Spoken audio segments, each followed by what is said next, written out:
नमस्कार दोस्तों, स्वागत है आपका बालाजी हिंदी क्लास में। तो प्यारे दोस्तों, इस क्लास में हम बीपीएससी तैयारी फोर्थ के लिए ज्योग्राफी के क्लास को लेके आए हैं। और इस क्लास में हम पिछले ईयर्स के एग्ज़ाम को पूछे हुए क्वेश्चनों का एनालिसिस करेंगे और उससे संबंधित बहुत सारे क्वेश्चनों को बताएंगे। तो ये आपकी क्लास बहुत इंपॉर्टेंट होने वाली है, क्योंकि ये SCRT और NCERT बेस्ड क्वेश्चन आपको मिलेंगे जो कि विभिन्न एग्जामों में आ चुके हैं, और उससे संबंधित ये भूगोल के क्वेश्चन आपको मिलने वाले हैं। ये क्लास आपके लिए बहुत ही इंपॉर्टेंट होने वाली है दोस्तों। सब SCRT और NCERT बेस्ड हुबहू क्वेश्चन आपको देखने को मिलेंगे। अगर आप पूरी क्लास देख लेते हैं और जितने मैं पार्ट करवाऊंगा तो आप देख लेते हैं, तो निश्चय ही आपको बहुत ही फ़ायदा होने वाला है। और आप क्वेश्चन देखोगे तो उसका लेवल देखोगे कि आप समझ में आ जाएगा कि हाँ, क्वेश्चन ऐसे ही एग्जाम में पूछे जाते हैं 5 ऑप्शनों के साथ, और SCRT NCERT बेस्ड सारे क्वेश्चन आपको मिलने वाले हैं। तो चलिए प्रारंभ करते हैं। पहला क्वेश्चन है, निम्नलिखित में से कौन सा क्षेत्र पूर्वांचल में शामिल नहीं है? ये भी एग्जाम में आ चुका है, TRE में आ चुका है। तो कौन सा पूर्वांचल में शामिल नहीं है? क्या आपका गारो शामिल है, या जयंतिया पहाड़ियाँ शामिल है, या खासी पहाड़ियाँ शामिल है? यहाँ दोस्तों बात की जा रही है कि पूर्वांचल क्षेत्र में, तो पूर्वांचल में इसमें से कोई भी आपकी पहाड़ियाँ शामिल नहीं है, तो हो जाएगा उपयुक्त ई हो जाएगा। लेकिन कौन कौन से हैं, चलिए इसके फैक्ट देख लेते हैं। देखिए, तो ये आपका हो जाएगा। देखिए पूर्वांचल में कौन कौन सी पहाड़ियाँ हैं आपकी, तो पूर्वांचल में जो आपकी पहाड़ियाँ हैं दोस्तों, पूर्वांचल में पटकई पहाड़ी है, नागा है, मिजो है और मणिपुर पहाड़ियाँ शामिल हैं। इसके अलावा ब्रह्मपुत्र हिमालय की सबसे पूर्वी सीमा बनाता है। कौन? ब्रह्मपुत्र। इसके अलावा अगला पॉइंट, दिहांग महागढ़ गार्ज के बाद हिमालय दक्षिण की ओर एक तीखा मोड़ बनाते हुए भारत की पूर्वी सीमा के साथ फैला जाता है। इसे पूर्वांचल की या पूर्वी पहाड़ियों तथा पर्वत श्रृंखलाओं के नाम से जाना जाता है। ये बहुत इंपॉर्टेंट क्वेश्चन है दोस्तों, आज ये पूछ लिया जाएगा तो इसमें से कोई भी क्वेश्चन आगे एग्जाम में आने वाले फोर्थ में बन सकता है। अगला, ये पहाड़ियाँ उत्तर पूर्वी राज्यों से होकर दोस्तों था कठोर बलुआ पत्थरों जो औषधि शैल से दोस्तों बना हुआ है।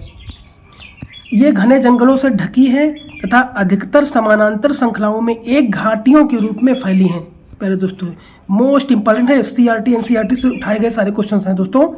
और अगला है, दक्षिण पठार का एक भाग उत्तर पूर्वी में भी देखा जाता है, जिसे स्थानीय रूप से मेघालय कार्बी आंगलोंग पठार तथा उत्तर कचार पहाड़ी के नाम से दोस्तों जाना जाता है।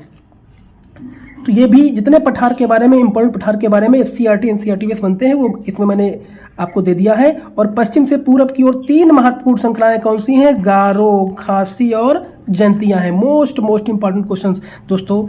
मैं बार बार कहूँगा कि इन सारे क्वेश्चनों को अगर आप लोग नहीं लिखते हैं तो 1 से 2 बार वीडियो को जरूर देख लेना, ज़्यादा वीडियो लंबी नहीं होगी हमारी। और इस वीडियो में आपको मैं 5 क्वेश्चन के साथ मैं आपको कम से कम 50 क्वेश्चन कवर कर दूंगा आने वाले। चलिए अगला है, भारत में बॉक्साइट का सबसे बड़ा उत्पादक राज्य कौन सा है? बताइए दोस्तों, कौन सा है इसमें उत्पादक राज्य? तो ये आपका हो जाएगा, क्या बिहार है, या तमिलनाडु है, या कर्नाटक है, या उपयुक्त में से कोई नहीं है? तो आपका दोस्तों हो जाएगा कि उपयुक्त में से कोई नहीं है, उपयुक्त में से एक से अधिक। तो यहाँ दोस्तों बॉक्साइट का सबसे बड़ा उत्पादक बताया जा रहा है, जो कि इन राज्यों में से कोई भी बॉक्साइट का सबसे बड़ा उत्पादक नहीं है। तो हो जाएगा ऑप्शन नंबर ई दोस्तों सही हो जाएगा। चलिए देख लेते कौन है दोस्तों। तो आपका दोस्तों बॉक्साइट में, भारत में बॉक्साइट का सबसे बड़ा उत्पादक राज्य कौन सा है दोस्तों? उड़ीसा को माना जाता है। कौन सा? उड़ीसा को माना जाता है। और यह कोरापुट जिले में पचपतमाली निक्षेप राज्य से सबसे पहले महत्वपूर्ण बॉक्साइट निक्षेप है। भारत में बॉक्साइट के निक्षेप का मुख्यतः कहाँ है? अमरकंटक पठार से, मैकाल पहाड़ियों से तथा बिलासपुर कटनी के पठारी प्रदेशों में पाए जाते हैं दोस्तों। भारत में एल्यूमिनियम उद्योग की स्थापना कब हुई थी दोस्तों? ये 1973 ईस्वी में पश्चिम बंगाल में आसनसोल के निकट JK नगर में की गई थी दोस्तों। तो ये इंपॉर्टेंट बहुत सारे क्वेश्चंस हैं दोस्तों। इसे सारे क्वेश्चंस, इन लाइनों से क्वेश्चंस बनने की पूरी संभावना है, इसलिए आप इसको जरूर देखना और इसकी मत करना, इसको पूरा वीडियो देखना, इससे आपको बहुत फायदा मिलने वाला है। चलिए अगला है, बिहार का प्रमुख गन्ना उत्पादन जिला कौन सा है? दोस्तों अगर इसको लिख करके बताया जाता तो कम से कम ये क्लास आपकी 1.5-2 घंटे की जाती और ये क्लास आपकी 15 से 20 मिनट में समाप्त हो जाएगी। सिर्फ आपको देखना है, अगर आप लिख सकते हो तो लिख लीजिए, नहीं लिख सकते हो तो निश्चय ही आप जो है इसको 1 से 2 बार वीडियो देखोगे तो सारे क्वेश्चन अपने आप अपने माइंड में क्लिक हो जाएंगे। देखिए बिहार का प्रमुख गन्ना उत्पादक जिला कौन सा है बताइए। यहाँ बात जा रही बिहार की। देखिए बिहार ज्योग्राफी से क्वेश्चन आपको उठाया गया है, बहुत इंपॉर्टेंट है। तो बिहार का प्रमुख गन्ना उत्पादक जिला कौन सा है? तो दोस्तों क्या सारण है, क्या दरभंगा है, क्या पश्चिमी चंपारण है, क्या उपयुक्त में से एक से अधिक है या उपयुक्त में से कोई नहीं? गेस करिए। तो दोस्तों आपका हो जाएगा जो प्रमुख गन्ना उत्पादक बिहार का पूछा जा रहा है तो ये दोस्तों पश्चिमी चंपारण है। कहाँ? पश्चिमी चंपारण में गन्ना सबसे ज्यादा होता है। अब देखिए इसके बारे में और फैक्ट देख लेते हैं। गन्ना उत्पादन के लिए आदर्श परिस्थितियां कौन सी हैं? ये 21 से 28 डिग्री सेल्सियस तापमान और 75 से 100 सेंटीमीटर तक वार्षिक वर्षा या सिंचाई की उत्तम व्यवस्था एक अच्छी जलोढ़ मिट्टी वाले क्षेत्र में होता है। कौन? गन्ना। अगला है गन्ना उत्पादन में उत्तर प्रदेश का देश में अग्रणी स्थान है। अगर उत्तर प्रदेश की बात की जा रही यहाँ पे देश में अग्रणी स्थान है, लेकिन बिहार में गन्ना के उत्पादक क्षेत्र कौन सा है? तो सबसे ज्यादा चंपारण क्षेत्र में, जो आप ऊपर पढ़ चुके हैं, चंपारण क्षेत्र में, फिर सारण में, फिर मुजफ्फरनगर में, फिर दरभंगा में, फिर मधुबनी में, फिर भोजपुर में, फिर पटना में, फिर मुंगेर में, फिर पूर्णिया में, फिर सहरसा में दोस्तों यहाँ गन्ना का उत्पादन होता है। और बिहार में लगभग 3 लाख हेक्टेयर जमीन पर गन्ने की खेती की जाती है। अगला है बिहार में प्रथम चीनी मिल मढ़ौरा में कब? 1904 ईस्वी में स्थापित किया गया था। और भारत में सर्वाधिक चीनी मिल महाराष्ट्र में स्थापित है। गन्ना का जन्मभूमि भारत को माना जाता है। प्यारे दोस्तों बेरी में मोस्ट इंपॉर्टेंट क्वेश्चन आ रहे हैं, आप लोग इनको इसकी मत भी करना, बार बार कह रहा हूं, आप इसको जरूर से देखना 1 से 2 बार वीडियो। अगला है भारत में ऐसा कौन सा प्रथम राज्य है जिसे सभी घरों के छत पर वर्षा जल संचय को कानूनी रूप से अनिवार्य बना दिया है? तो बताइए कौन सा दोस्तों हो जाएगा ये? तो ये दोस्तों क्या हो जाएगा? आप लोग गेस कर सकते हैं, बताइए क्या हो जाएगा?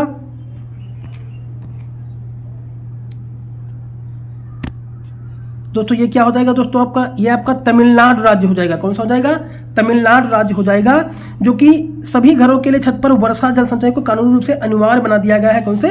तमिलनाडु में। तो ऑप्शन नंबर ए दोस्तों सही हो जाएगा। चलिए आगे इसके फैक्ट को देख लेते हैं। इस संदर्भ में देखिए भारत में ऐसा तमिलनाडु प्रथम राज्य है जिसे सभी घरों के लिए छत पर वर्षा का संचय को कानूनी रूप से अनिवार्य दोस्तों बना दिया है। और इस संदर्भ में दोषी व्यक्तियों पर कानून कार्यवाही हो सकती है। और कर्नाटक के मैसूर जिले में स्थित एक सुदूर गांव गड्ढाथूर में ग्रामीणों ने अपने घर पर जल आवश्यकता पूर्ति, छत वर्षा और जल संग्रहण की व्यवस्था की हुई है, क्योंकि गांव के लगभग 200 घरों में यह व्यवस्था है। और इस गांव में ने वर्षा जल संपन्न गांव की ख्याति अर्जित की है दोस्तों। अगला है इस गांव में हर वर्ष लगभग 1000 मिलीमीटर वर्षा होती है और 100 भराई के साथ दोस्तों यहाँ संग्रहण क्षमता दक्षता 80% दोस्तों है। अगला है यहाँ हर घर लगभग प्रत्येक वर्ष 50,000 मीटर जल का संग्रहण और उपयोग कर सकता है। और 200 घरों द्वारा हर वर्ष लगभग 10 लाख मीटर जल एकत्रित किया जाता है। और मेघालय की राजधानी शिलांग में छत वर्षा जल संग्रहण प्रचलित है। कहाँ? मेघालय की राजधानी शिलांग में। ये क्वेश्चन बन सकता है दोस्तों। और छत जल संग्रहण थार के सभी शहरों और ग्रामों में भी प्रचलित है। और तमिलनाडु में 2001 में कानून बनाकर छत पर वर्षा जल संग्रहण करना अनिवार्य कर दिया गया है। और इस कानून के 5 साल के भीतर चेन्नई नगर के भूजल में 50% की वृद्धि हुई है और पानी गुणवत्ता में भी सुधार हुआ है। तो ये कुछ इससे संबंधित मोस्ट इंपॉर्टेंट क्वेश्चनों को हमने देखा। चलिए अगला क्वेश्चन देख लेते हैं। कब लक्काद्वीप मिनी का था अमीनी द्वीप का नाम बदलकर लक्षद्वीप रखा गया था दोस्तों? बताइए क्या 1990 में था, क्या 1975 में था, क्या 1973 में, या उपयुक्त में से एक से अधिक, या उपयुक्त में से कोई नहीं? तो दोस्तों ये आपका हो जाएगा 1973 में रखा गया, नाम बदलकर लक्षद्वीप रखा गया था दोस्तों। तो ऑप्शन नंबर सी दोस्तों सही हो जाएगा। चलिए इससे समझ फैक्ट देख सकते हैं कि 1973 में इसका नाम लक्षद्वीप रखा गया था और यह 32 वर्ग किलोमीटर के छोटे से क्षेत्र में फैला भारत का सबसे छोटा केंद्र शासित प्रदेश है और कावरत्ती द्वीप लक्षद्वीप का प्रशासनिक मुख्यालय है। किसका? लक्षद्वीप का कावरत्ती द्वीप। इस द्वीप समूह पर पादप तथा जंतु के बहुत से प्रकार पाए जाते हैं और पिट्टी द्वीप जहां मनुष्य का निवास नहीं है वहां एक पक्षी अभ्यारण्य है दोस्तों। और लक्षद्वीप समूह अरब सागर में स्थित है। इसमें 36 द्वीप हैं और इसमें केवल 11 द्वीप ही आबाद हैं। दोस्तों ये भी पूछा गया था एक बार कि लक्षद्वीप में कितने द्वीप हैं, तो ये 36 द्वीप दोस्तों ये पूछा गया था क्वेश्चन। तो केवल 11 द्वीप पर ही आबादी है। तो ये भी एक क्वेश्चन पूछ सकता है कि लक्षद्वीप में 36 द्वीप में से कितने द्वीपों पर आबादी है, तो 11 द्वीपों पे है। तो दोस्तों इसलिए आप इन सारे क्वेश्चनों को स्किप मत करना और जरूर से देखना। और अंडमान निकोबार द्वीप समूह बंगाल की खाड़ी में स्थित है। कहाँ? बंगाल की खाड़ी में स्थित है। जैसे कि आप जानते हैं ये आपका पार्ट होता है, ये इधर आपका अरब सागर होता है और इधर बंगाल की खाड़ी होता है। तो ये आपका जो है, चलिए तो दोस्तों इस क्लास में हम इतने ही क्वेश्चनों को रखेंगे। अगर आपको वीडियो दोस्तों अच्छा लगा हो तो लाइक करिए, कमेंट करिए, चैनल को सब्सक्राइब कर लीजिए और अपने सारे दोस्तों में इसको शेयर कर दीजिए, क्योंकि मैं आपको 10 से 15 मिनट की क्लास में कम से कम 1 घंटे क्लास में करवाता हूं। अगर इसी तरह से इन सारे क्वेश्चनों को लिख के बोर्ड पे बताया जाए तो बहुत सारा समय नष्ट होता है। तो मैं आपको 1 घंटे की क्लास को 10 से 15 मिनट में आपको प्रोवाइड करवाता हूँ। इसीलिए दोस्तों आप लोग इसको स्किप मत करना और ये इसको अगर एक बार नहीं देख सकते हैं तो आप इसको 1 से 2 बार नहीं, अगर आप लिख नहीं सकते हैं दोस्तों तो 1 से 2 बार जरूर इसको देखना और देखोगे तो निश्चय ही सारे क्वेश्चन अपने आप आपके माइंड में क्लिक हो जाएंगे। दोस्तों ये 1 घंटे की क्लास को मैं 10 से 15 मिनट में करवाता हूँ, तो निश्चित ही आप उसको देखना। धन्यवाद।